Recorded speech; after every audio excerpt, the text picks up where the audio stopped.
Hi ಎಲ್ರಿಗೂ ನಮಸ್ಕಾರ. ನಾವು ಇವತ್ತು PUC ರಿಸಲ್ಟ್ ಚೆಕ್ ಮಾಡೋದು ನೋಡೋಣ. ಮೊದಲು ಕ್ರೋಮ್ ಬ್ರೌಸರ್ ಓಪನ್ ಮಾಡ್ಕೊಳ್ಳಿ.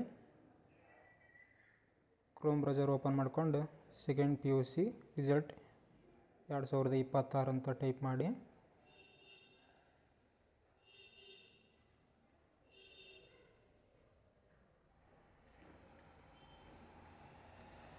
ಎಂಟ್ರಿ ಕೊಡಿ. ಇಲ್ಲಿ ಕರ್ನಾಟಕ ಎಕ್ಸಾಮಿನೇಷನ್ ರಿಸಲ್ಟ್ 2026 ಅಂತ ಇದ್ದಾರೆ, ಇಲ್ಲಿ ಕ್ಲಿಕ್ ಮಾಡಿ.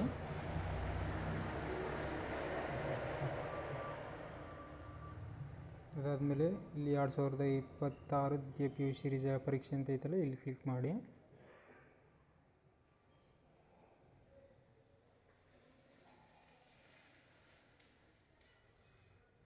ಎರಡು 2026 ದ್ವಿತೀಯ PUC ಪರೀಕ್ಷೆ ಫಲಿತಾಂಶ ಅಂತೈತೆ, ಇಲ್ಲಿ ಕ್ಲಿಕ್ ಮಾಡ್ಕೊಳ್ಳಿ.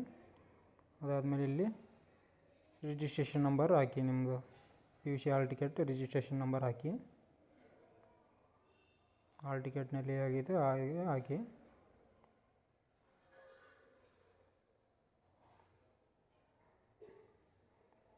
ರಿಜಿಸ್ಟ್ರೇಷನ್ ನಂಬರ್ ಹಾಕಿದ ಮೇಲೆ ನೀವು ಆರ್ಟ್ಸ, ಕಾಮರ್ಸ, ಸೈನ್ಸ ಸೆಲೆಕ್ಟ್ ಮಾಡ್ಕೊಳ್ಳಿ. ಅದಾದಮೇಲೆ ಸಬ್ಮಿಟ್ ಮಾಡ್ಕೊಳ್ಳಿ. ನಿಮ್ಮದು ಫಲಿತಾಂಶ ನೋಡ್ಬೋದು, ಪಾಸ್ ಫೇಲ್ ಅಂತ. ಈ ರೀತಿ ದ್ವಿತೀಯ PUC ಫಲಿತಾಂಶನ ಚೆಕ್ ಮಾಡ್ಕೊಳ್ಳಿ.